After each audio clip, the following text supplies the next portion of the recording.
Hello and welcome to this, the 5th episode of Tours and Tactics. Today we're going to be doing a little bit of exploring of Golanta clearing. Now, the area itself is pretty standard, and it's going to be standard for most supply camps. But what I'm also going to use the opportunity to show is how coordinated attacking can be effective. While this dude is dead here and I'm going to revive him, I'm going to reiterate how important that supply is in World vs. World. Everything revolves around supply. Your defenses, your repairs, your siege weapons, everything revolves completely around supply, which makes supply camps extremely important. So you want to guard them and attack them. If you're maintaining your keeps and upgrading their defenses and their guards and such things, then most of your fighting is going to be in and around supply camps. And here is going to be illustrated why, when you're a low level in World vs. World, why you don't engage a large group of 80s with just you and some hunter that you revived. I'm going to die horribly. And brutally. But if you build up your supply and your keeps and your towers and build up your repairs, then the main weakness is going to be in your supply depots. You're going to want to defend them, and it is my belief that if you have a well-built group of 5 or so people, you can easily take and hold a supply camp. Attack it, all that fun stuff. And the interesting thing is that an unupgraded supply camp, they just drop off these pack Dolyaks.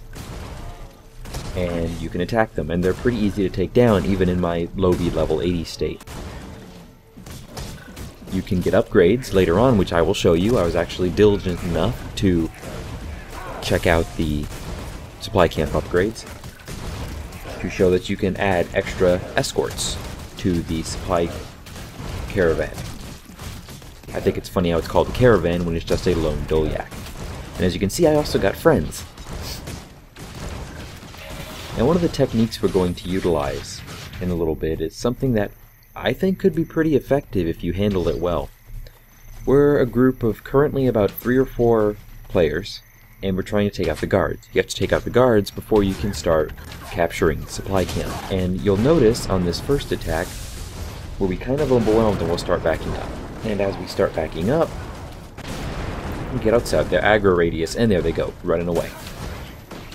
So the technique we're going to utilize here is staying just on the outer edge of their aggro radius, which means the extra guys won't come into aggro, but we'll have just manageable amount of guards to take down.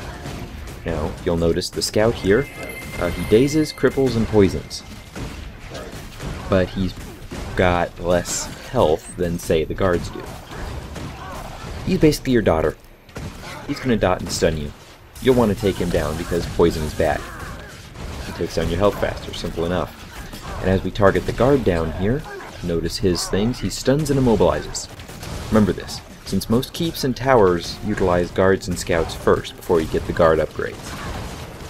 So, his whole job is to make sure you don't go anywhere while the scout DPSs you down. Typical tank DPS setup if you've ever done any sort of raiding. Then we made the mistake, we got a little too far, so he starts running away and healing. Then we get him back, and here comes the veteran supervisor.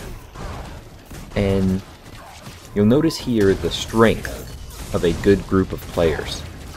Basically, you're all able to focus down the enemies. And you'll stay coordinated, you're healing each other, all that sort of thing. That you can't really achieve lone wolfing it. This is why I recommend whenever you're wandering the map and not part of a focused attack, that you do it in a group. And because you'll not only be able to overwhelm the other people, lone wolfing it and walking around everywhere, you'll be able to accomplish more and take a couple of siege camps.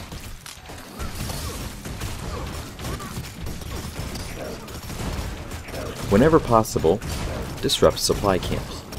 Now we're going to take down the veteran supervisor here in a little bit, who apparently just knocks down. But we're all just using our abilities, me using my really low B engineer abilities and my very fine padded coat. And we're going to take down this guard. We've got a couple of more people joining us. Looks to be about 6 total with the group.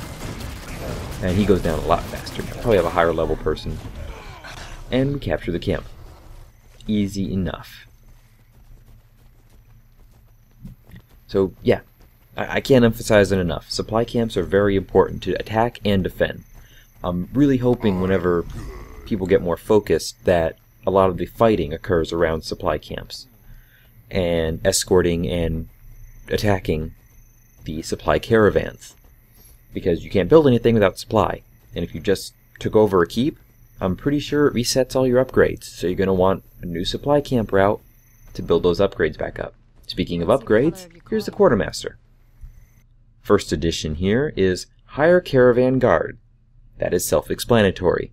You hire caravan guards so they can guard your caravan.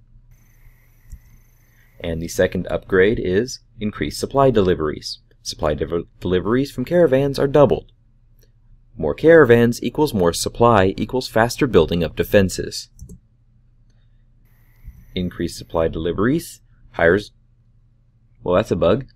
Increased supply deliveries hires guards to patrol the area around the camp. I'm pretty sure that's supposed to say hire extra guards. Beta is beta, remember that. Hires guards to patrol the area around the camp. I'm believing that that just increases guard numbers around the outskirts. Now, if you notice, we were able to kite the guards in the center of the camp to their just the outside of their aggro radius. I'm fairly certain that this will help eliminate that. So if you don't want people doing it to you, get this upgrade. If you want to do it to other people, really hope they don't get this upgrade. And strengthen guards. Raises the level of the guards at the camp. Again, pretty self-explanatory. Get the upgrades when you can. Simple. When in doubt, upgrade. If you're not sure what you're supposed to be doing, upgrade. If you don't want to attack stuff, get supply, work on upgrading your defenses and your guards. Simple enough. And as we finish out this video, I notice a departing caravan, and notice here that NPC creatures can attack your caravans. And if you remember from video number 2, I got my ass kicked nearly by vampire bats. So I wasn't going to be taking out these Skelk Lurkers, which means supply caravan is going to die. Not much I can do there. But as we end this video, we're going to head to the next tower, and we're going to see some Zerg sieging in action before we have the tour of that building. And that is Clovan Gully, which looks to be a very straightforward tower there with some interesting design. So, until next time, my friends, game on and take care.